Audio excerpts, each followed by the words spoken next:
Then after the camping's over, then I think I'll apply, go see Dave Biganowski for his class. In about 60 seconds, please. That's an all-day deal, right, Chris? It's more than one day. 8 to 6 is the class. You don't need your ball But you have back. to practice shooting and. Yeah, do the whole thing. He goes, Yeah, you gotta do the bring whole thing. 150 rounds, he said. Here I can get by with a I bought little a one. box My of place, two. I need a big one. Yeah, well. Yeah, I've got a bunch of rounds, yes. How far away is the target?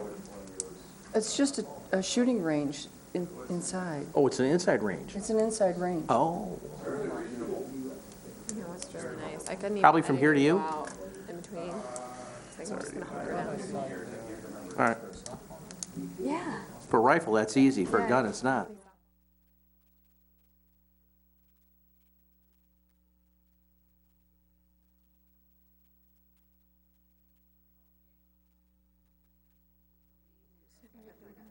Right after that, I had softball, but we were supposed to have a 9. Good I evening, know. everyone. It reminds you of somebody aiming a gun at you.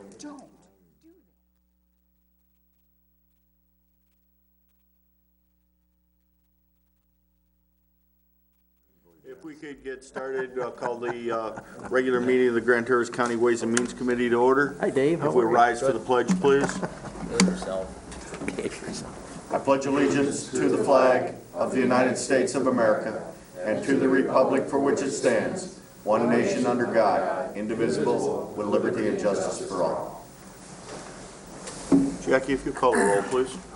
Commissioner Thomas? Yep. Rennie? Present. Max Bauer? Here, Lemkool? Here. Lathrop? Yes. Inman? Here. Chairman Wheelock? Yes, ma'am. All being present, Administrator Benda, I believe, is out of town this week, or today. That is correct. He's at the Michigan Association of County Administrative Officials at Crystal Mountain. Okay. So we will move forward with the approval of the minutes of the April 16th Ways and Means Committee. Mr. Chairman, I'll make a motion to approve the April 16th, 2014 minutes of the Ways and Means Committee. I have a motion by Inman, supported by Lathrop. Is there any further discussion?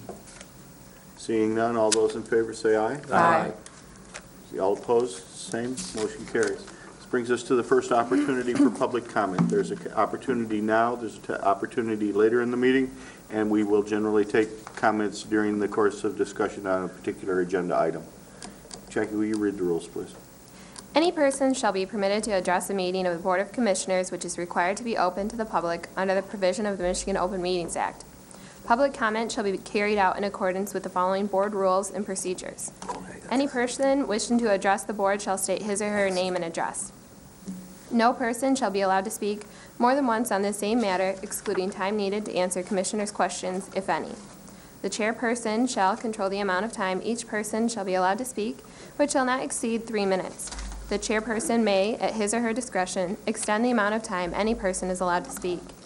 Public comment will be solicited during the 2 public comment periods noted in Rule 5.4 Order of Business.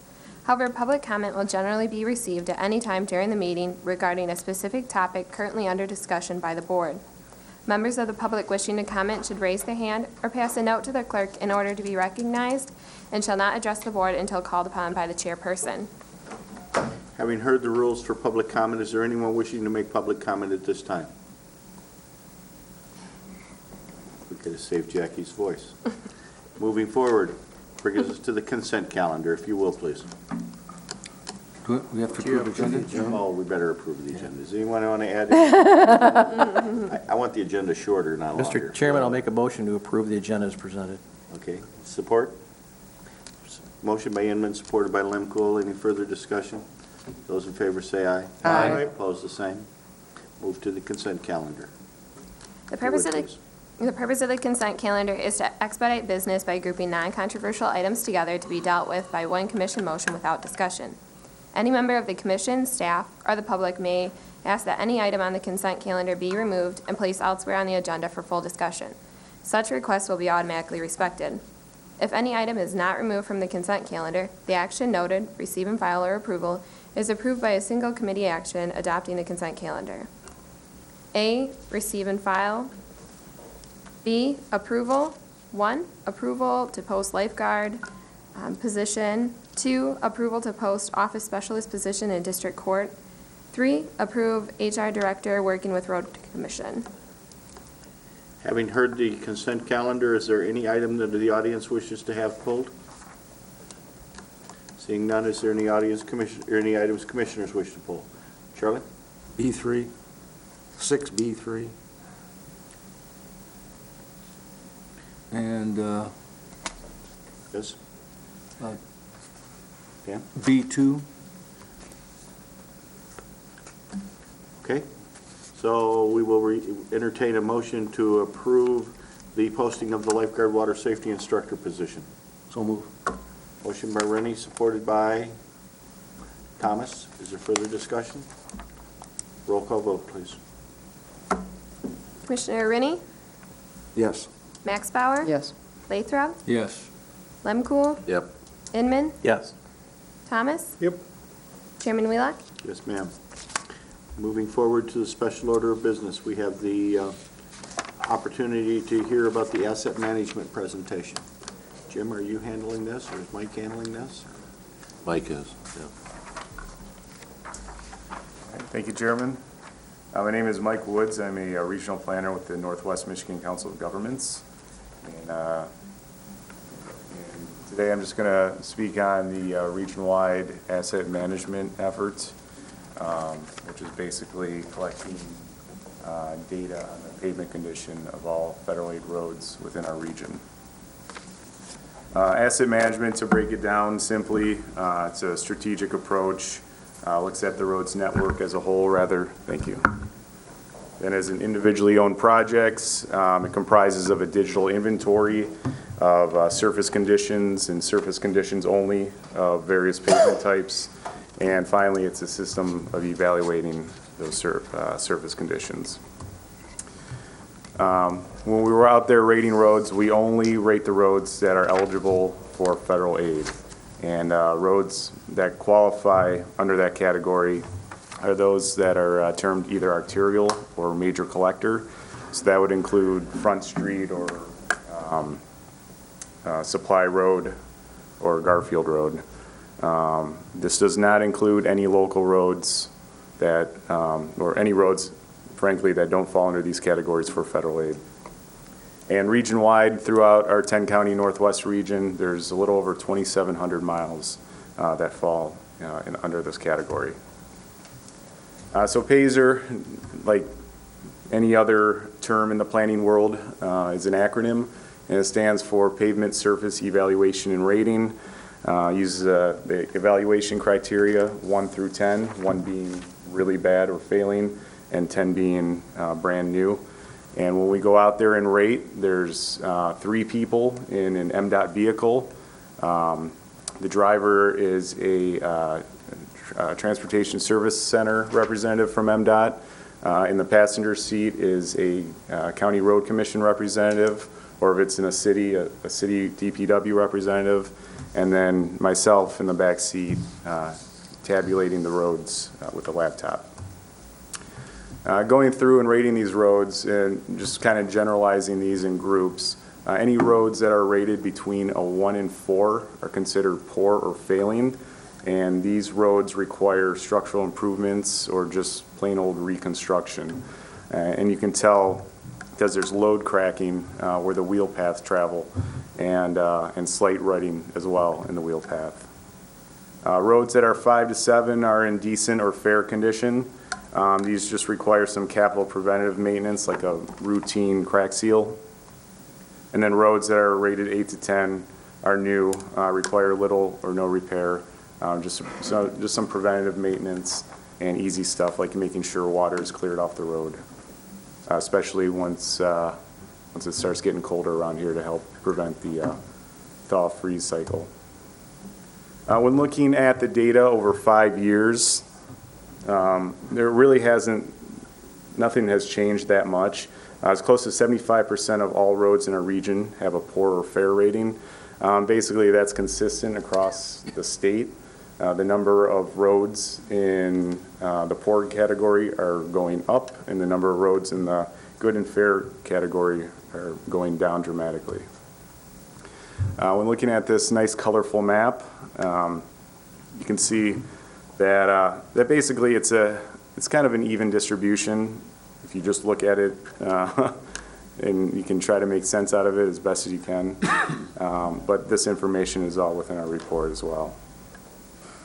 When you look at ownership, basically when we travel the roads, there's three types of roads that we rate that are federal aid: state-owned highways like M72, city-owned streets that require or that qualify for federal aid, and then county primaries. And county primaries they make up most of the rating system at about 63%. And as you can see from the graph, those are the ones that, I would say for 63%, about 37% of those are in the poor category. But cities and villages that that fall under the federal aid category, they're pretty even with fair or poor. So again, pretty evenly throughout the state. We're looking at the change in surface condition from one year to the other. Overwhelming majority of roads in our region have maintained the same surface condition from the previous year, compared to less than 10% of roads that have improved, and actually 25 or a quarter of all our roads that have worsened in condition from one year to the next. Looking at Grand Traverse County individually with compared to the region, it's pretty much close to the regional average. The county is represented in the blue line. The red is obviously the regional. The only thing that sticks out here is that the amount of roads that were rated as a PASER 4, which is the very top of the failing category, is about 21% of the total of all Grand Traverse federal aid roads. Looking at the county throughout the last 5 years, 2013 had the highest level of roads rated in the poor category, but also the highest number of roads rated in the good category. And along with 2013, the lowest number of roads rated in the fair category in the last 5 years. So last year was kind of a milestone when looking at the previous 5 years of data within Grand Traverse County. Mike, Yes. question. I know the city of Traverse City has put recently, since Mayor Estes was first elected, a large number of public dollars into roads. Do your numbers include city roads? Yeah, if they're federal aid eligible, they would. Okay. So Front Street would be included, State Street, Union. All in all, there's about 35 miles of roads within the city that qualify for federal aid that we rate. Okay. And then the city's DPW, if they choose to, would go out and rate on their own. So in 2013, there's approximately 343 miles rated throughout the county.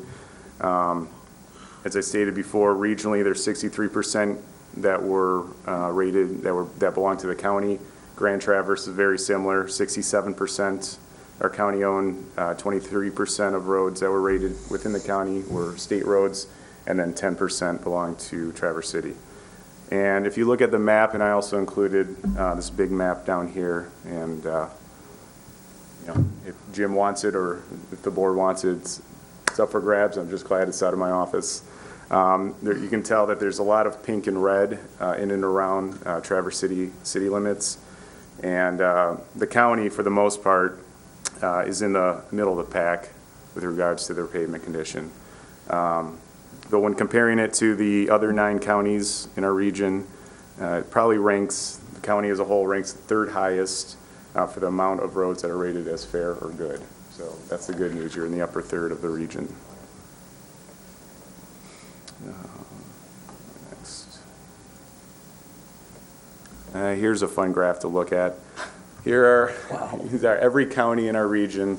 The dark red line is the regional average.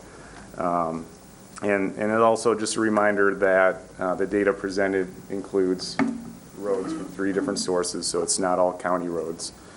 And any one entity could skew the given results. But just looking at it regionally, Antrim had the highest number of fair roads at close to 60%. Benzie County had the highest number of good roads rated at nearly 40%. Emmett County had over 50% of their roads rated as poor. and then in another region, or a shared region, Manistee had a high number of poor as well. So as I mentioned previously, all this information can be found on our website under the 2013 Asset Management Report. I believe we have reports going back all the way to 2005, 2006, and it's a comprehensive explanation of how roads are rated and lots of different data involved with our collection effort. Also mentioned is the legislation associated with asset management, how asset management is being used by MDOT, and most importantly, policy for selecting projects, which includes cost effectiveness of treatments, worst first versus mix of fixes approach, cost per lane mile added life in years, cost per year of added life, all stuff that Jim can explain much better than I can. Down here. So when all that information is tabulated and sent to Lansing, in the winter, late fall, early winter, rural task force meetings start occurring, and that is basically there's many regions that are broken up around the state, and they're set by MDOT. And within our Northwest region, there's 3 rural task force agencies. And so that process is each task force selects how funding is going to be approved for which projects. So it's very much a collaborative process. And in order to decide what county gets to spend what, obviously it's very collaborative. So, having this data helps to kind of get the point across that, hey, our county is really doing bad, or, our county hasn't had a fix in a couple of years. But it's something that occurs annually. And it seems that policy has been changing from MDOT from year to year. So you might be hearing some grumblings from your road commission managers, and I definitely have these past few months. As we all know, funding is in very short supply. Another program we're involved with is Small Urban, and this is catered towards cities and villages, or actually just mainly cities in our region, over those that have a population of over 5,000. That includes Traverse City, Manistee, Cadillac, and Petoskey. Very similar to the Rural Task Force process, except it involves the city along with transit agencies and road agencies within the census-designed urbanized area. And then one last bit of information, we'll be putting up all the programmed road projects that were approved through the Rural Task Force on our webpage. It's called the TIP webpage, which stands for Transportation Improvement Plan, and we're calling it Transportation Improvement Maps. And so we plan to have this as a interactive webpage. It'll be color-coded by types of projects, projects that the years they'll be implemented and financed. And then once that information is up there, we also hope to include public works projects as well. And that is it. Is there any questions? Other than that picture right there. Is that, In front of my house? is that 8th Street in front of Commissioner Maxbauer's house? Yeah, I Googled potholes, and that was the That's the most best, yeah. popular one that popped up as the first one. And fortunately, I don't think that's even in our country, so Okay. I don't think our problems are that bad, but, they could be. Mike, you may not be able to answer this question, but a number of years ago, the state of Michigan bonded for smart roads or something. Do you know if they have ever paid those bonds off, or are they still paying on them? Yeah, honestly, I have not heard of I that. don't know, Jim, if you know that. Be interesting to know how much of our money for roads are going from the state of Michigan, are going into that bonding to pay off those roads that they did a number of years ago. 3 Mile Road was one of those roads, if I remember correctly. So it'd be interesting to know where those bonds are. And that was a state or federal source of funding? State, I think. A state, okay. Yeah. Yeah, no, I haven't heard anything.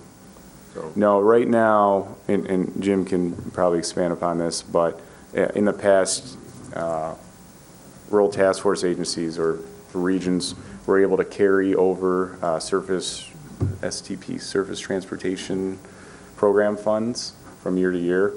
And now MDOT is requiring those funds to be zeroed out annually, which kind of makes it difficult when you want a program for a large project.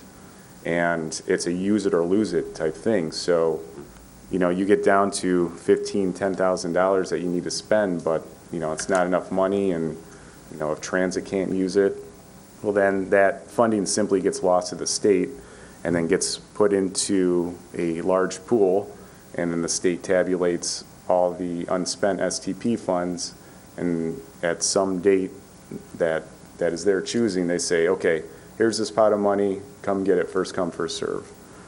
So in anticipation of that, we've encouraged our rural task force agencies to create a wish list, if you will. So, you know, if there's a pavement marking program, or, you know, I don't know, something that's low cost and ready to go, it's up there. So all you have to do is say, Lansing, we already got this approved through public meeting process, rural task force process, we're ready to go, we want to spend this money. And hopefully we can get that money that's left over back into our region. and some of that money has to go to public transportation, right? Right, yeah, and that's, Non-motorized transportation. that's up to each task force and how it's decided. Right. Yeah, some task forces do a simple percentage, others do based on need. It's really based on RTF's own guidelines or bylaws. Further questions? Well, I just wanted to make a note, this was presented at the Northwest Michigan Council of Governments Board of Directors meeting, and I felt it had enough importance and information, especially with our focus on roads in Grand Traverse County and our ongoing discussion about how we repair them, that I thought this would be a valuable report for us to hear in a concise manner. And I want to appreciate you taking the time to come, and Jim to come tonight and present this information, because I think it is valuable and it gives you a snapshot of where we're at really with our roads now. Jim's going to promise us that our 2015 numbers are going to look significantly different than our 2013 Yes. numbers did. It's going to be orange mural season. It's already orange barrel. Yeah, I was gonna Tried say. going down West Long Lake Road today, it was one lane almost from end to end. Yeah. So, just to let you know, I will be bringing another presentation on roads from TC Talus. Okay, good. In the future, that they have their technical committee has put out their information. And so I've asked to be able to bring that to our board meeting probably next month, because they're going to ask for input from the public and from you as to how you feel about the technical committee's report. Okay. And it's quite thick. Okay. Jim, For those that techies. Jim, do you have other things you'd like to add to this? You know, we know that Grand Traverse County has its own PACER report and asset management plan. I believe the two, for practical purposes, coincide, although Grand Traverse County's included some of the local roads too, which weren't included in the Council of Governments plan, if I understand that. That is true, and thank you. Jim Cook, Grand Traverse County Road Commission, and so I had talked with Mike, and he was going to give you sort of the textbook version, and then I was going to tell you how it applies to real life here in Grand Traverse County. Okay, so, I've been here enough times that everybody kind of understands the whole idea of asset management, and Mike did a great job of kind of talking about it. And again, you all have seen the numbers. We have about 250 miles of primary roads in the county, and we have about 770 miles of local roads, and those are the ones that Mike doesn't talk about. And then, of course, they're classified by rural or urban. What's interesting is you can look at these graphs. And I apologize, we didn't get this over to you in time, but Chris has a copy that she can send you. But if you look by township, you can kind of see, who has the most primary and who has the most local. And so, surprisingly, East Bay Township has the most local roads in the county as far as township. So a lot of people wouldn't know that. Of course, Garfield, has, when it comes to urban, they have the most urban. And so then, there's a graph here that talks about urban versus rural road miles and as far as miles. I think this is a good chart that kind of shows you, 75%, just like Mike said, 75% of our roads in Grand Traverse County are local. And this is countywide, and 25% are the state and federally funded roads. And then on the urban side, again, it changes a little bit. 27% is primary and 73% is local. The other thing that's interesting when you talk about our county is, what is the surface makeup of our county? And out of about 1,020 miles, 227 miles belong to MDOT that we maintain for them. There's 463 miles of asphalt roads, which I think is good news. Those are great and easy roads to fix. We have almost 250 miles of seal coat roads, and those are those old triple seal roads, and those are the ones that you hear about and you see that just kind of break up, and parts of our asphalt are all over the side of the road. Those are very brittle, and they typically require full reconstruction. And then we have about 310 miles of gravel roads, which really are a maintenance headache. We don't have enough funds to maintain our paved roads, much less gravel roads, and gravel roads take a lot more maintenance. The other thing is, and Mike kind of went through this, we have two Payzer rating segments. One is for asphalt and one is for concrete. And we do have some concrete pavement, but not a lot. So, but the fixes are very similar and the ratings are similar. When we talk about federal aid roads, the numbers are very similar to what Mike had mentioned. Our Payzer ratings might be a little more updated, and the bad news is we saw, last, winter of 2012 and 13, we saw, a lot of potholes, a lot of deterioration of the roads. And then this year, we've seen sort of a delayed deterioration. So we kind of came out here this spring when the frost went out, and we said, boy, we're looking pretty good as far as potholes and frost heave. Things kind of went back into place. But this past week, we've had quite a bit of rain, and we've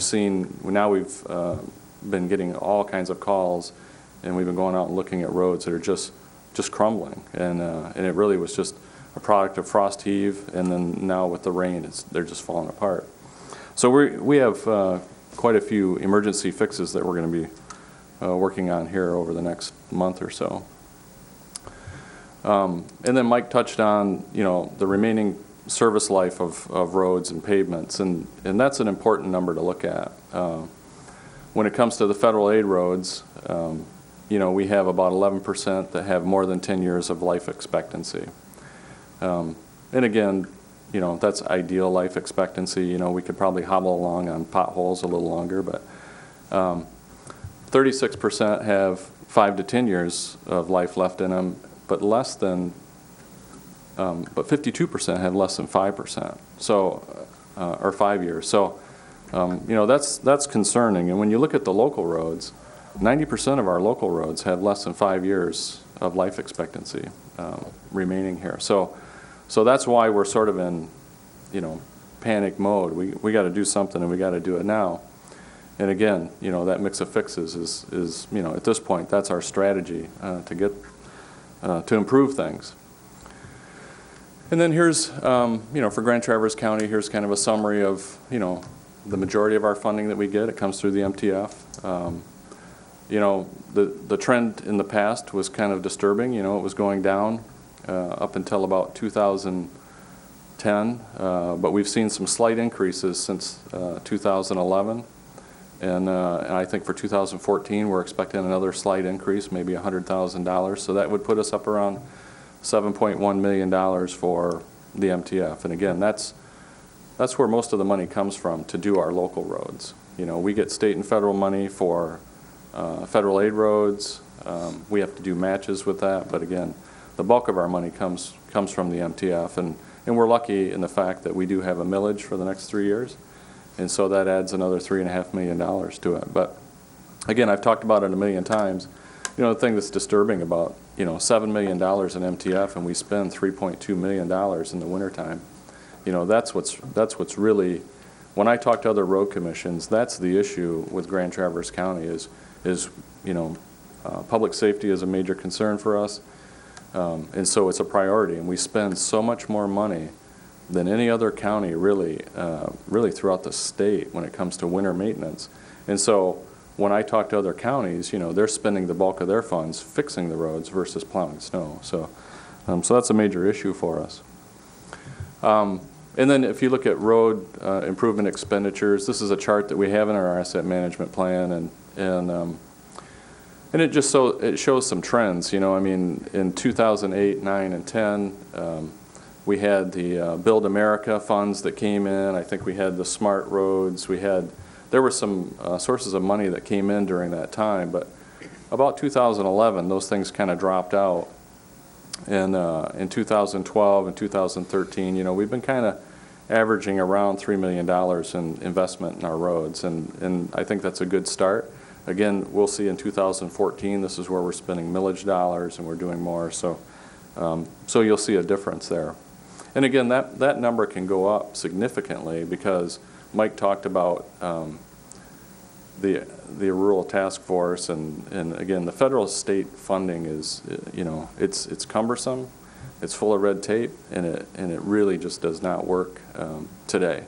And not that we're ungrateful, or not that we're grateful for, you know, any money that we receive, but they simply just don't give us enough to fix those federal aid funded roads. And so one year we might get $375,000, and then the next year we might get $2 million or $4 million or even $6 million. So that's why this investment can go up significantly. But again, when you talk about $375,000, which is about what we get every other year, that's less than a mile. That's less than a mile on South Airport Road. And so how many years would it take us to do a road like South Airport Road? It's an expensive road.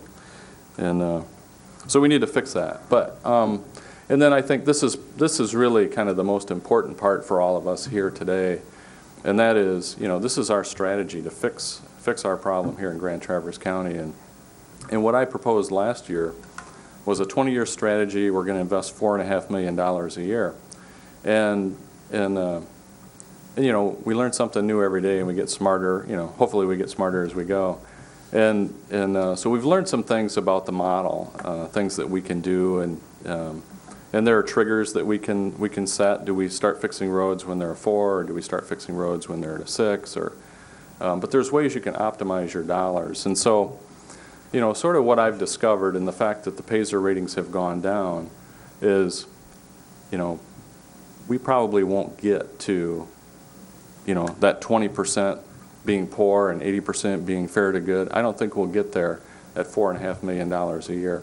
I think it helps us get there, but I think the best we can do is we'll get down to about 65% of our roads over 20 years will be fair to good condition, and about 35% will be in that poor condition. And I spent a lot of time looking at the model, and what I saw is what happens is our good rating gets much better over time because we're focusing on 4, 5s, and 6s. 4, 5s, and 6s. We're ignoring 1s, 2s, and 3s. And so our fair category starts to get smaller. Our good category starts to, you know, it gets significantly bigger. And the fair category actually goes down over 20 years to about 7%. You can't even see the line.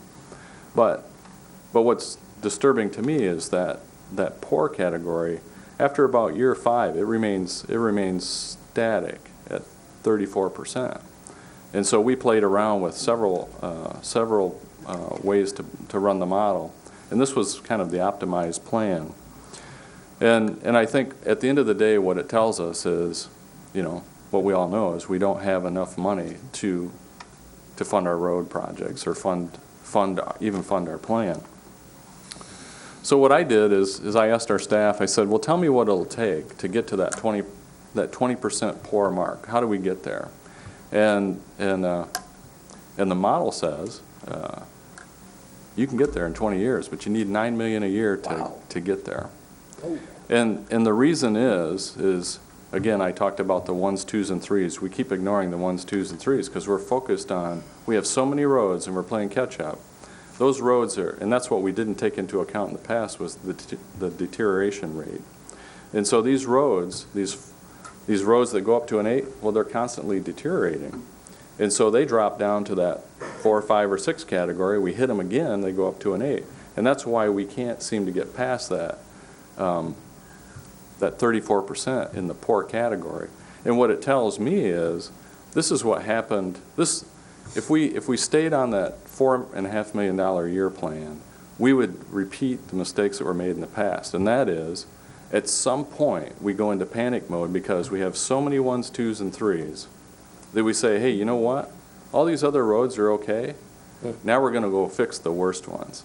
And that's how we got where we are today, is we'll quit spending money fixing those roads. We'll go out and we'll fix a bunch of 1s, 2s, and 3s. It'll cost us a lot of money.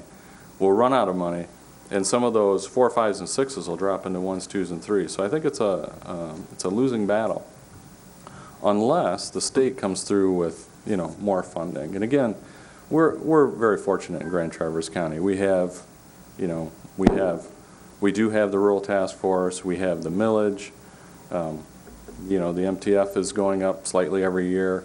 Again, the state of Michigan is talking about, they're working on a plan. I think they're going to get there. It may not get us where we need to be, but between what we have now, what we might get, again, we have the BIA that contributes on occasion. I think we'll keep our plan at $4.5 million a year, but I think our goal is $9 million a year, and I really think that there are years that we'll see where we can do $6 or $8 million a year. So you just got to hang in there. And if you have any questions, let me know, because that is it. I do. Chris?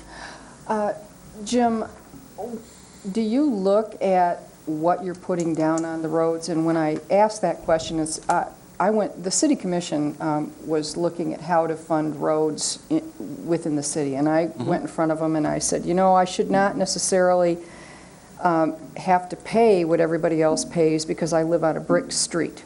And my argument was, my grandfather built the house I live in 1950, and the road is the same as it was in 1950, and I can say that because I have pictures of the road in 1950.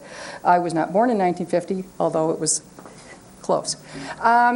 In any event, do you look at, for instance, concrete versus asphalt? Concrete, if you take a look at the Parkway, that has an extraordinarily large amount of cars going down it. It's concrete. Concrete, just based upon my observations, and I'm not the most aware person in the world all the time, concrete seems to last longer than asphalt. Do you take that into consideration when you're putting roads down? Yeah, we do, and the concrete, you're right, concrete lasts longer. Concrete has a life expectancy of maybe 50 years. It depends on, where you're at as far as northern United States or southern, but it does. It lasts longer. It has a much higher initial cost to install a concrete roadway versus an asphalt. The maintenance costs typically are less for a while, and then they become more expensive. And then when it comes time to replace that road, it's very expensive. And so, I think, they're coming out with new mixes all the time, and the mixes that we see today are much better than they were in the past as far as asphalt. Asphalt is probably your more economical solution today. It doesn't seem to last very long.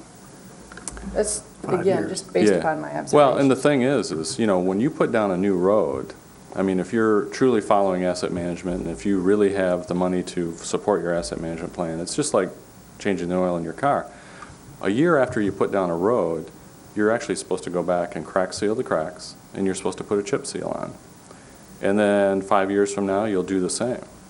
And that's how you maintain the service life of an asphalt road. And what happens today is, if you're lucky enough, you have the money to build the road, but you don't have the money to go out and maintain it. And we got to fix that problem. Well, and concrete costs significantly more. Isn't there also a problem when you take and crush the asphalt up and try and reuse it? It doesn't last as long. And some of the roads you're using that, and so that's just Yeah, a kind of a Band-Aid. It depends on the process, you know. They have recycled asphalt that they use, and they're experimenting all the time with recycled asphalt and using the right emulsions and things like that. What we're doing is, we're doing a lot of chip sealing, so we're doing a lot of wedging and chip sealing. But what we typically do is we are doing crush and shape. So what we're doing is we're crushing up the old asphalt or the old triple seal stuff. After we put stone, additional aggregate on top of that pavement, we crush it all up, mix it all up, we regrade it, just like a new graded, stone for an asphalt road, and then we actually apply new asphalt. So that's the difference. Is I know there's issues with recycled asphalt, but MDOT does allow certain mixes with recycled asphalt. We haven't really done much of that in Grand Traverse County. Yeah.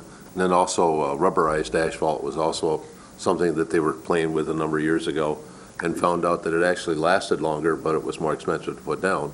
But I don't know how it did compare with concrete when they did that. So I know Saginaw County put it down where a lot of heavy trucks were down there, and they found out it actually went down better. The trucks were cleaner, and it was quieter, and it lasts longer.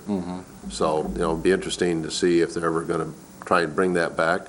And then also at one time they were talking about having the contractors warranty that the road would last a certain number of years. And it would be their responsibility to maintain that road as part of the contract. Yeah. Just think about what that price tag will be when you put it Well, up. I know. But it's just one of those things that, sometimes the public demands that, how come our roads aren't lasting long enough? And maybe it's a way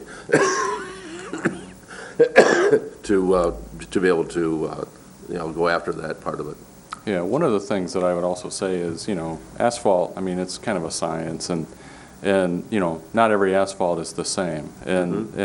And asphalt mixes have wearing indexes, which means certain asphalts are harder than other asphalts, some are more pliable. And so when we have high traffic counts, we need a harder asphalt. And so, the staff we have today, these guys are top-notch, and They understand it. they specify the right asphalt, because I think that's why asphalt gets maybe a bad name at times, is they just didn't put the right asphalt down. Further questions for Jim? Thank you very much. Thank both you. of you. Thank you. Thank you. Information. Okay, this brings us to the two items removed from the consent calendar. First, Commissioner Lathrop, you pulled the approval of the post office specialist for district court. Would you like to speak to that? Is this in their budget, or are we adding a new employee? It's in their budget. It does? It's included in the budget. They're just anticipating someone leaves, so they need to fill it. Correct. Okay. Motion to approve the request as presented. I'll support. Motion by Inman, supported by Maxbar. Further discussion, Herb? Yeah, the only thing I have a problem with this is that one of the things we did when we said we were going to put a freeze on, it would delay it, and so therefore, we waited until after the position was empty and then tried to fill it. And so I'm not sure how this seems to be putting this, they're looking farther ahead of it so they can have somebody in place so there's no cost savings. Well, we're doing basically the Didn't say same that. thing that we're doing for the sheriff's department. No, I know, yeah, I think we Jen, threw do you that wanna threw that one down. so, Jen, did you want to add something? That is correct. that's great. We did the same thing for the sheriff's department. Yep. Well, and I will add, it does take time to fill positions. These aren't filled overnight, so within that budget, which is over a $3 million cost center, I'm very confident that if we do go over in personnel, we'll be under in other areas. But Carol, in her letter, I think, provides a very good explanation as why this needs to be done, especially going into the summer season. And Yep. Dave and I and Jen feel this is something that we should support. Okay. Any further questions? All those in favor say aye. Aye. Opposed, the same. Motion carried. Another item that was removed was, Charlie, you pulled allowing the HR director to work with the road commission. Would you like to speak to that? I'd like to know, is this a normal thing that you do? No. Yeah, how did this come about?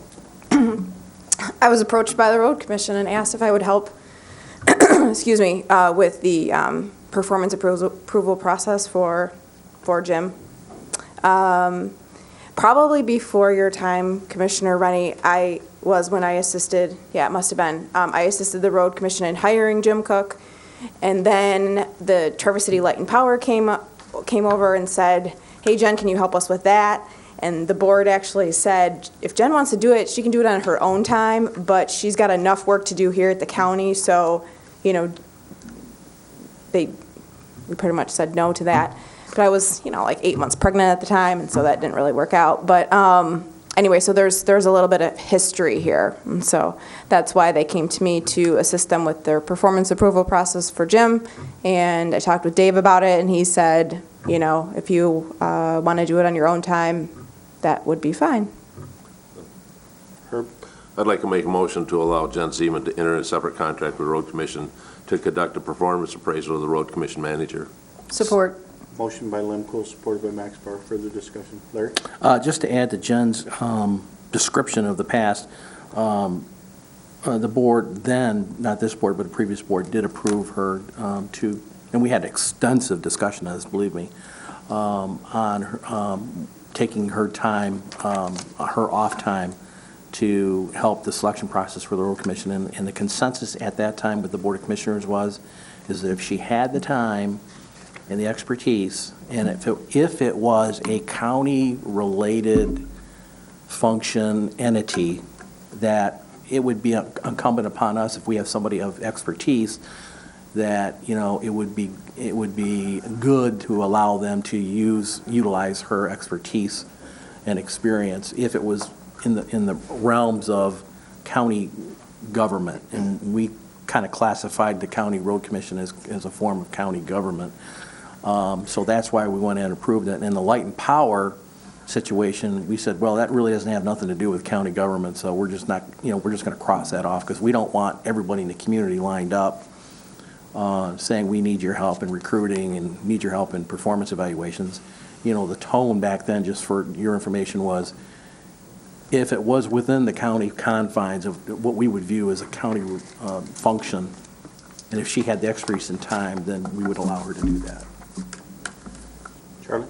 I guess that was my concern, is do you think it would be better to have an outside objective person do this personally, or how do you feel this would not interfere with anything or change anything? No. So it is an overlap with some of your time here, or do you feel that would be minimal? I do feel it would be minimal, accepting phone calls and things like that is why I included that in the memo, because those are probably going to happen during the day, but they would be minimal. The project, I don't expect to take that much time. I would say 10 hours maximum total. But I don't have any, I don't evaluate Jim's performance. I don't have anything to do with what goes on at the road commission whatsoever, so I'm really very independent. I have no ethical or dilemma with assisting them with this. And I wouldn't be doing his evaluation. I would be just facilitating the process, helping them through it, like Mary Grover did with you guys for Dave's performance review. And then you would build this independently through an LLC? Yep, through myself. Okay, now do you feel going forward that you're going to have other requests from other areas of the county that could take up more of your time? Are you setting a precedent here? Maybe. I don't know. Good or bad? Well, I mean, I don't have, a whole lot of extra time with a 13-month-old running around that I would I'll be offering my services. I'm certainly not going to put an ad in the paper by any means. My job keeps me fairly busy. Clearly, it's almost 7 p.m. as it is. So, yeah, I'm not going to advertise my services by any means, So if do you that's do what you're this asking. As a general, do you do this generally? Have ads out for this type of work? No, I don't have any. I'm saying I'm not going to have any ads out for this. I didn't offer. The road commission came to me. Thanks. I think if I could add, I think Jen was very involved in helping the members of the road commission to develop a criteria by which they wanted to judge the candidates that were applying for the road commission manager's job. And I think this probably is a good point to step back and see whether or not those goals that were set forth in that criteria by which to hire this person have been met. So it somehow or another makes sense to let Jen do this. When we talk about allowing Jen to work with organizations in the community, I can't help but remember that when we had some HR issues ourselves a few years ago, HR people from the school district, the city, the college helped us through our process. So, I think if Jen feels that she can do this without, conflicting with her regular job and without conflicting with her family, I think it's a fine opportunity for us to provide service to the citizens of our community. Chris? And I'd like to add that if the county board ever put the road commission under its net, it would be a department, it would be her job anyway. I tend to view, because, but I don't know, I view county road as really a county department. I understand it's not directly under the county board, but we do pick the county road commissioners, which sets the direction for county road. I really think this is a good fit, and she does have a history with the road commission. Any other discussion? Seeing none, all those in favor say aye. Aye. Opposed, the same. Thank you. Thanks, Dave. Okay, that brings us to department action items, finance, general fund, and budget adjustments. Dean? Right starting on page 39, you have your main operating fund, the general fund. We have some information as of April 30th, which is summarized on page 40. Everything right now is tracking fairly close to budget. There are some positive variances on the revenue side, which I'll talk about briefly, but if you look at the trial balance, it's not uncommon for us at this time of the year, 4 months completed in our fiscal year, to have a negative cash position because of mainly due to the timing of our property tax levy, which is July 1st, so that corrects itself, and that is also the reason why the revenue numbers lag the expenditure numbers at that point in time, and that will continue for the next 2 months until the tax revenue starts coming in. If you could then move to page 41, basically giving you a comparison with last April, and you'll see that year-to-date revenues at that same point in time through 4 months are $2.7 million more.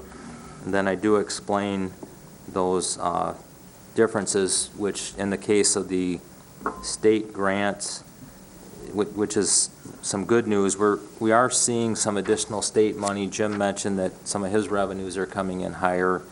We have the same situation with some of our state source revenues, primarily in the area of the convention facilities tax and the liquor tax, which are good things. And then the court equity fund payment was a little bit higher than it was a year ago. Most of those increases are due to our higher population or per capita, which are all good things for our revenue side of the budget. The local unit contribution increase is just due to the timing of those second quarter invoices for the community policing officers. We did it a little sooner this year than we did last year. And then the other financing sources is the billing for the indirect costs, which was done earlier this year than a year ago. And then a small item, the charges for services, we continue to see improvement in that area, all of the courts. So those are all good things that are working on the revenue side of the budget. Then if we can jump to... Dean, I have a question. On the liquor tax, are wineries and brew pubs contributing to the additional in liquor tax coming to us? Is that what that is? No, the state, there are two state laws that created a sharing with the counties for the convention facilities tax and the 4% liquor tax. I really can't answer that question because I don't know how they distribute those funds. Be interesting to know what kind of an impact that's having on our tax. The letter that was just received on the estimate for next year basically said that Grand Traverse County receives 200% of what's collected in this county. That's all I can tell you. Okay. Dan? Would you, Dean, educate me, what does transfer in mean? Where does that money come from? The transfer in comes from two primary sources. We have the revenue sharing reserve fund that when we went from a December 1st levy to the July 1st levy, we worked out an agreement with the state of Michigan. Well, they basically signed a couple of new laws into place that said that if you agree to shift your tax levy, I didn't have much to say about that, worked out the agreement, in we- case anyone was curious. for a period of 3 years, we collected 1/3 more of our allowed tax revenue. And over the course of 3 years, those funds were set aside in a fund that we have. It's a revenue sharing reserve fund.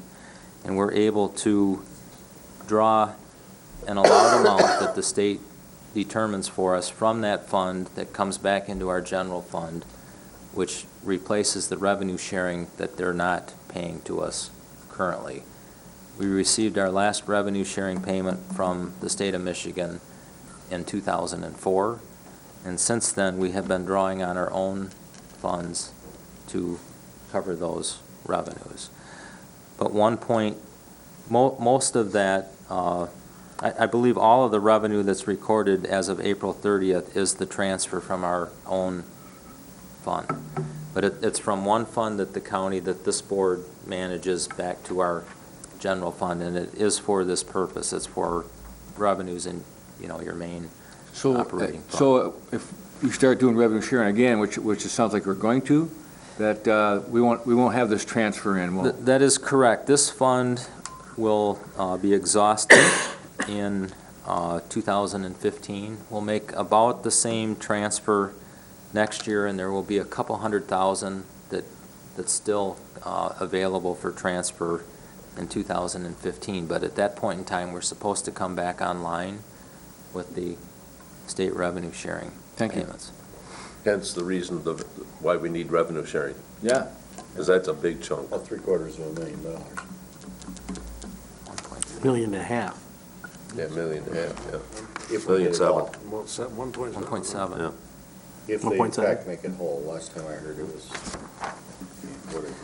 Okay, and then just a quick comment on, I mentioned the additional convention facilities tax and the liquor tax. We are required by state law to give 50% of that to our local substance abuse organization, and that's the reason for the increase in the health and welfare expenditure. You can see we are, our expenditures year-to-date are greater than they were a year ago, but those are a function of higher payroll costs, higher health costs, higher retirement contributions, but also the timing of some of our appropriations back to our internal funds are the main reason for that. But everything is tracking well within budget at this point. Dean, you alluded to the letter we got from the liquor tax. You got a copy of it, I got a copy of it. Could you share that with the rest of the board? I will email that to you all tomorrow. So all the rest of the board understands what that letter is.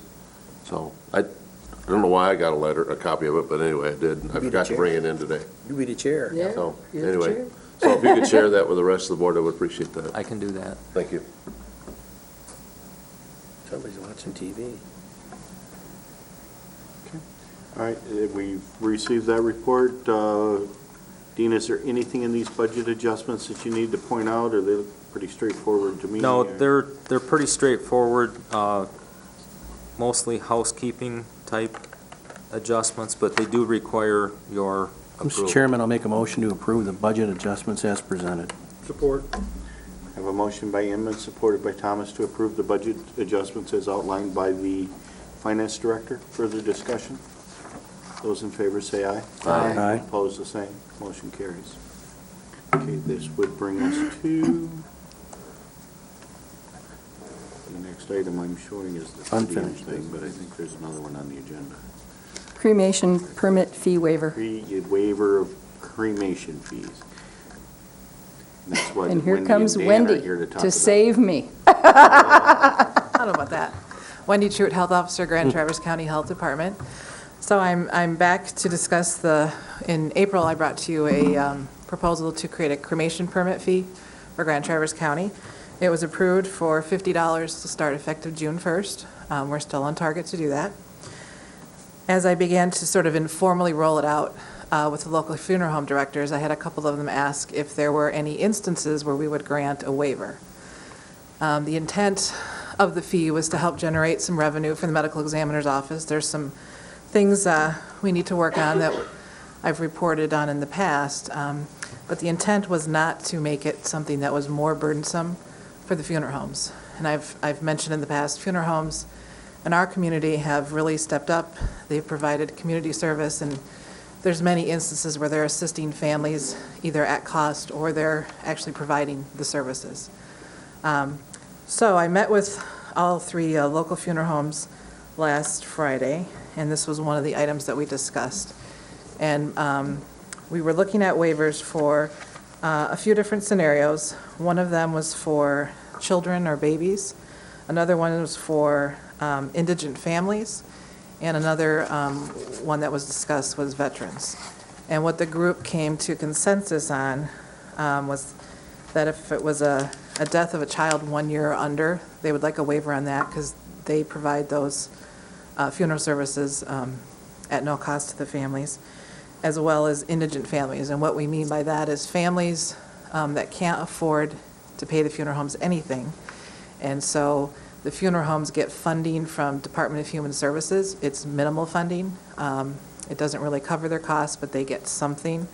And so for those families, they would request a waiver from medical examiner's office through me. And then the other option that was discussed, but we didn't have consensus, was veterans. Only because some veterans can afford the $50 fee and some cannot. So those were the three different waivers we discussed. There are two of the funeral home directors here today if you wish to hear from them. We think that this probably would affect maybe 2% of all the cremation permits in the county, so maybe 50 or under. We won't really know for sure until we get through a full year. We've worked out the details of how to bill and monitor with the clerk's office. So I'm here tonight to, at this point, ask for a waiver for at least the two items that I presented, but you may wish to hear from one of the funeral home directors on the veterans as well. Mr. Chairman, I'd like to make a motion to approve the cremation permit fee waiver as presented by Wendy Truitt, our health officer, with the recommendation of the waiver for a death of a baby 1 year or less, includes stillborn babies, indigent family death, funeral home is the only one able to collect money from Department of Human Services to pay for the cost of cremation. I'd like to add the third one, that would be veterans that are in financial stress, currently receiving DHS benefits. I'll support that. I have a motion by Inman, supported by Lemko. Further discussion from the board? Oh, do we want to hear? Yeah, Dan, do you want to add, or? You're doing great. Okay. We got this figured out by now? You got it. Sorry, Charlie? If you add the veterans portion to that, how does that affect that percentile? Not sure. I don't know if the clerk's office, and I know she's not going to have the number on her, so I'm not trying to put you on the spot, Jackie, but I don't know what percentage of our deaths are veterans, let alone veterans who are in DHS. I would probably say 1 in 5 is typically a veteran. And that's probably, I don't know, it all depends on how old they are and, you know, and it's just, sometimes we get a lot, sometimes we get hardly any. Chris? Now, as I understand Commissioner Inman's motion, it is veterans who are receiving DHS Benefits benefits and are financially stressed. and are financially stressed, but what does that mean? My question. And I'm absolutely willing to look at that, but I would rather just stick with the recommendation of number 1 and 2, and then I would like Wendy, perhaps at another date, to come back with a recommendation for number 3, because I like more definitive definitions. I think it makes it easier for the county clerk's office. I think it makes it easier for the funeral home directors. I'm not opposed to Commissioner Inman's suggestion of number 3, but I think it needs clarification. Yeah, that's my concern. I could just say veterans that are Maybe- receiving DHS Maybe benefits. Dan's going to clarify that for us here. Dan, can you help us with that item? You have to tell your name and all that Yeah. stuff? Yeah. Okay. Dan Yonkoff, 101 West 19th Street. So the idea behind the veterans one is the absolute, the poorest of the poor who cannot afford to even pay the funeral home one single penny. That would be the veteran that would be included here, and it would still keep it under the 2%, in my opinion, of all the cremation permits. So I'm thinking there's very few, because most veterans can afford to pay something. But there's a few out there that are just absolutely destitute, and it's unbelievable, and those are the ones I'm thinking about. The ones that, you know, I'm going to get DHS, which is, you know, a very, very small portion of my fee, and I'm not going to get another penny more. So in other words, I would have to pay for that veteran's permit out of my own pocket. And that's the only one I'm looking for. Not that I mind paying for that veteran's $50 permit, but, you know, he'd probably feel a lot better, and so would all of you if you gave the waiver. Go ahead. So if I'm understanding this, you would apply to the Department of Human Services for that minimum reimbursement. That would be the criteria that would determine the veteran that's eligible for that waiver. And then, you know, my word saying that I'm not getting another penny more, that I would, you know, tell Yeah, Wendy that just I didn't wanted- get any more. I wasn't sure that the DHS was the appropriate terminology, but Me- it sounds like me the either. commissioner has it correct. He does. I'm going to give him Yeah. credit for that. Just veterans receiving DH benefits that are unable to pay the fee. I guess my only question for clarification, because we'll be dealing with some of these in this little bit of a gray area, is how, if they qualify for the previous listed one, which is the indigent family, Yeah. I think you think they just- would still, it wouldn't matter if they're a What's the veteran or difference? not, We should just add that in. What's the including difference? veterans. I mean, I think they're covered either way. Well, the second one doesn't, it does talk about Department of Human Services. Right.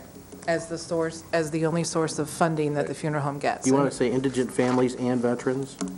Well, indigent families, if they are veterans and they qualify as indigent, then the They're fee is covered. waived. They're Right. covered. If they don't qualify as indigent, then they're responsible to make the payment. I like the idea of including the veteran. That was my point. Yeah. Just making it perfectly clear Yep. that if there is a vet out there in dire need, then it's going to be helped. Okay, as long as I understand. I don't think there's anybody that I don't, No. Okay. But in fact, it is included. Would you prefer us to add just veterans in number 2 or just have a number 3? I think probably for clarification, it's easier just to add it as number 3. All right, well, the motion will stand then. This takes effect June 1st, June 1st. Yes. so, you know, I think that's why it's important for us to do it this month. Oh, yes, so I guess, I don't think I need immediate approval because you have another board meeting We do. before June 1st, but I will be sending out notification to all the funeral homes in the region tomorrow. Yeah. Jackie, are we clear on the motion? As I understand, the motion is to waive the $50 cremation fee for children less than 1 year old, indigent families, and veterans who will receive. Who are receiving. Who are receiving DHS benefit for their funeral expenses. Just one point of clarification, children 1 or under. 1 or under. 1 year or less. Right. 1 year Yes. or Or less. less, okay? Okay, That's it? is there any further discussion? Yes, go ahead.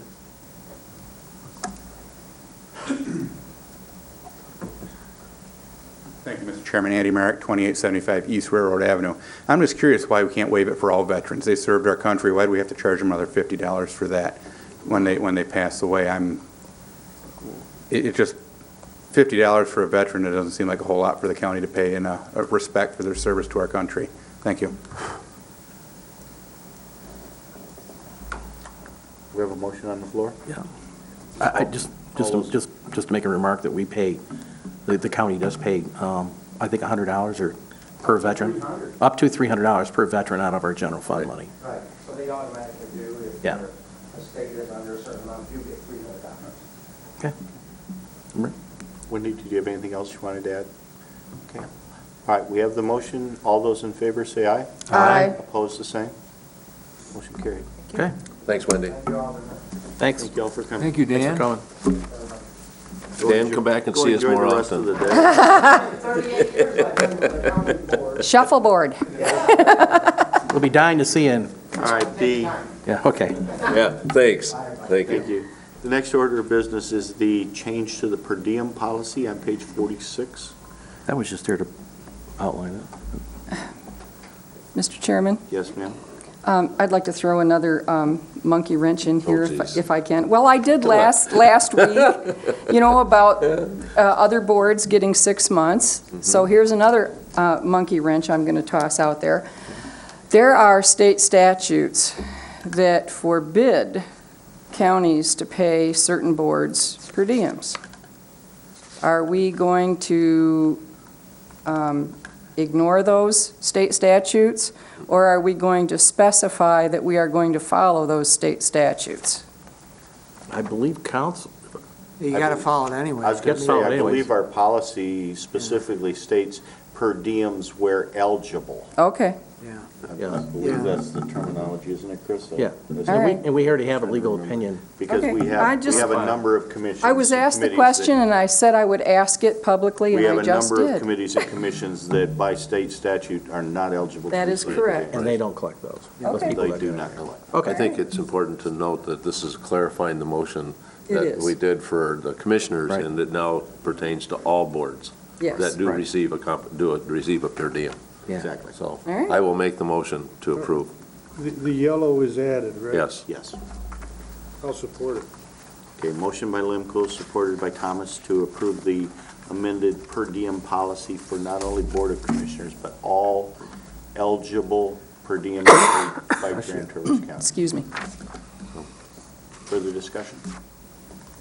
Those in favor say aye. Aye. Opposed, the same. Oops. Motion carries. Mr. Chairman, Yes, I sir. would also make a motion to rescind and replace all prior versions of this policy. Isn't that part of this package? No, that was just- I don't think the policy does state to rescind it. I think that was a little note Right. that That was Chris in- gave me that I had to do. But I think we have to make a special motion for think that. so. I have a motion to rescind all previous per diem policies and replace them with this, and made by Lemko, supported by Rennie. Further discussion? Those in favor say aye. Aye. Opposed, the same. Seeing none, we're moving forward. We have no new business. We have the second opportunity for public comment. Is there anyone wishing to make public comment at this time? Seeing none, Commissioner Committee reports. I did have a TC Talus meeting this week, and they did present the TC Talus Technical Committee presented their findings on the east-west transportation options and numerous others. And so I'm asking them to come in and make a presentation to us. If anybody wants to access it, it's on www.nwm.org, tctalus.asp.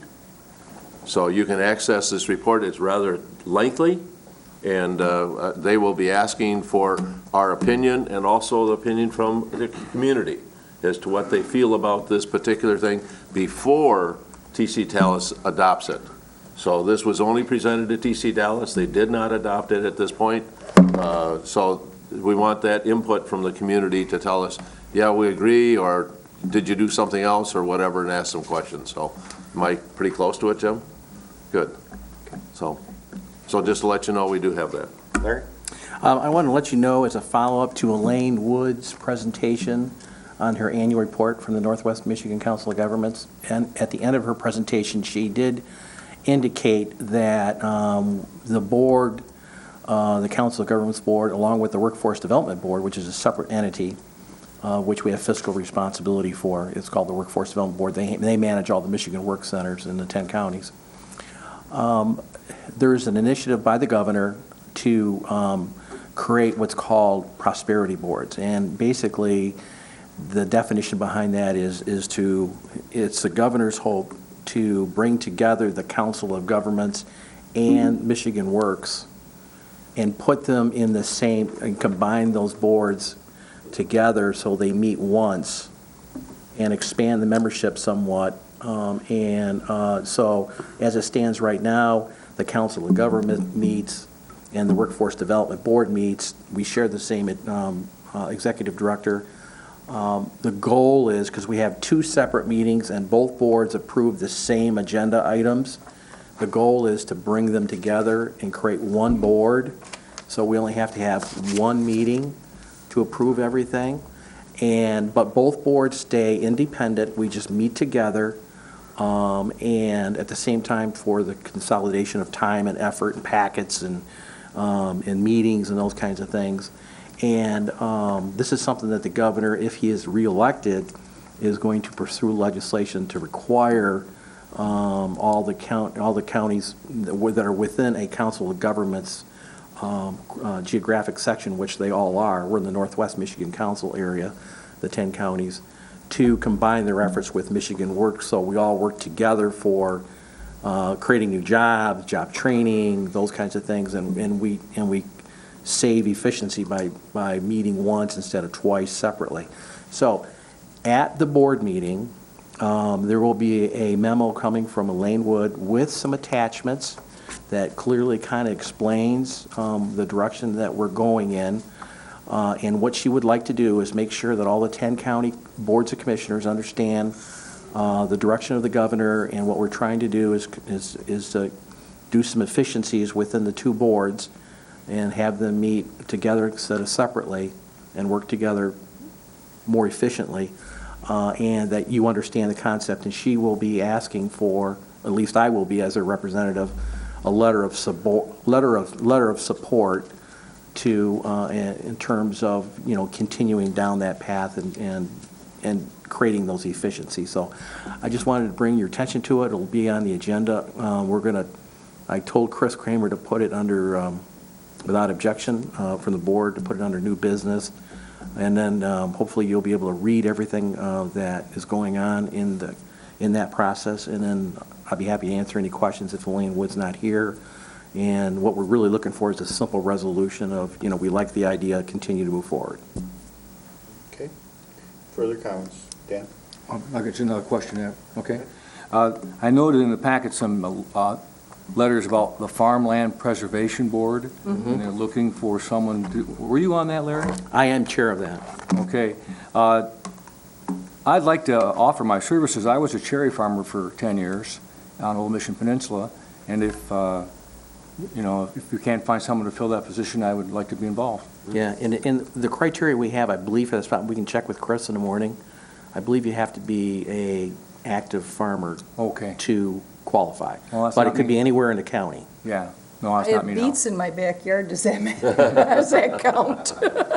But we can check the Lights up criteria. in the kitchen sink.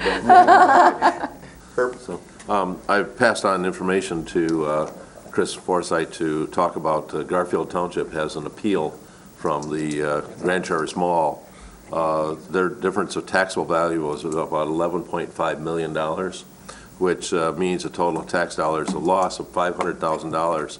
The county directly could lose $57,000 a year if they lose this appeal. So they're asking how much we're willing to get involved with, and Chris is going to kind of look into it. But I just wanted you all to know that this is an issue, and at one time we had adopted that we would help a township to be able to do that. So it's just FYI, this is what it's coming down to. So Didn't we I think put they some- bought that mall for $4 million. Didn't we put some money in the budget for that? I don't think there's any money in the budget. I thought we did. I don't remember. What are the numbers again? It's Well, $11.5 million difference, which means a total tax dollar loss of $500,000, and the county would lose 57, the township loses 27. So she's looking at probably for doing appraisals and things about $75,000 to $12,000, Chris? up to $30,000. Depends Is on- that one of the tax appeals that the state is getting involved in? Yeah. I thought the state of Michigan was getting involved in Yeah, that. they have intervened in this case. Yeah. So, Yeah. But, it's just, So we don't have to do anything. we don't here. have The state to, of but Michigan's we taking may, it. We'll look we into did it, though. offer. We'll look into see how we Yeah. can help in what ways we can. Right. Chris is going to look into it. Since Commissioner Lemkool brought this up, I discussed this with Jim Baker this morning, and I sent Dave an email. I feel we should get involved, but the state is involved. But they're requesting at this point in time that the county and Garfield Township share in the cost.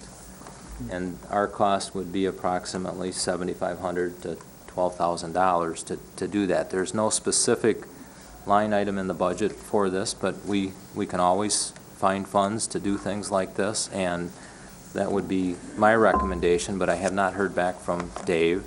This is somewhat time Sensitive. not, Yeah. it's not critical, but Right. I don't want to jump the gun here, but, they do need to know whether we're going to cost share in this probably fairly soon. Well, I think, once Chris has a conversation with Amy and Jim and the rest of them to determine where we're at, then you can bring it back to our agenda. I think I would recommend that we put this on the Board of Commissioners' agenda for next Wednesday I would night. agree. And at that point, we should be able to have a recommendation. We have Yeah, one- contingency We'll funds. have something from Chris by then, and Yeah. we can hear from Jim that night, too. Yeah, one thing to point out, however, is when we assisted Traverse City in their tax appeals, the tax tribunal ultimately said we cannot intervene in those cases. Tax tribunal ruled that the city was adequately representing our interests. But nonetheless, I'll continue to look into this and talk to Garfield Township and Okay. see what we can do. I appreciate that. Thank you. All of the tax communities, will be affected by this decision by the Oh. tax tribunal. Yeah. And we know how bad we got beat up 2 years ago, so. Well, I think to some extent, and I do appreciate the fact that Chris will be involved here, but I think this is unique in the sense that this probably started with the state. I mean, this is a large enough matter that the Attorney General Yes. is directing or asking that the township and the county participate in this. So, but Chris will talk to Amy, and I'll just be on the sidelines waiting to Yeah. advise on how you can pay for it. And then the other thing is don't forget the Open Meetings Act training tomorrow. They have added a second session at 1:30. So the first session, they said, is full in the morning, but there is an open session in the afternoon.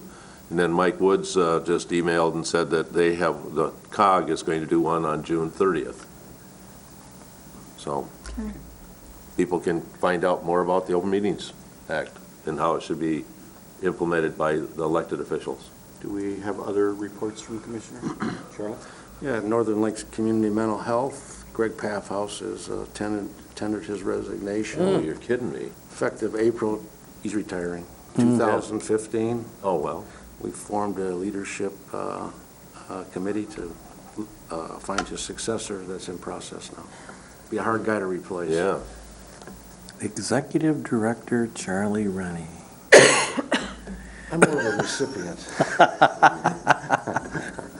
And Dave Riddle is going to be retiring. One of their doctors is also retiring. Further Wow, big comments? challenges. All right. I do have one announcement, and I apologize, I don't have any details, but I'm going to get them and get them forwarded to you. I reported to you a few weeks ago that Amanda Kohler, a corrections officer in the jails, son was in Grand Rapids dealing with what they have pretty much determined is an inoperable brain tumor. Oh, Oh, You know, that's the last word. You know, we keep getting news, but none of it's good. Oh, God. The corrections officers and the Deputies Association are having a benefit softball game and silent auction on June 8th, and they are soliciting donations to that and people to come and participate. And as soon as I have details for that, I will forward it to you. I just got the call this morning, so I will forward you as much information as I can as soon as I can. Yeah, email it, please. I will. Okay. Is there further, Chris? Well, this is rather on a cheery note, and very few people care about this, but I'll share it anyway, because a few do. Michigan Masters swimmers competed in the Canadian Nationals, and Michigan Masters stomped everyone. 6,000 plus points for the Michigan Masters, and the closest Canadian team was 2,500. So we've got some swimmers in Michigan. They're skaters up there, not swimmers. That's true, Charlie. That's true. Lakes in Canada, this time of the year, you're still skating on, so. All right, is there any further information to come before us tonight? Just recognize that we do have a young lad from the school probably that's doing his class project, so I just want to recognize him and thank him for being here. Thank you. Chairman, I'll make a motion to There's adjourn. no purpose Nope. for a closed session. We haven't heard public comment the second time yet, have we? Yeah. Did we? Yep, we did. All right. There's Just checking. no need for closed session? I'll entertain a motion to adjourn. So moved. Better safe than sorry. All gone now.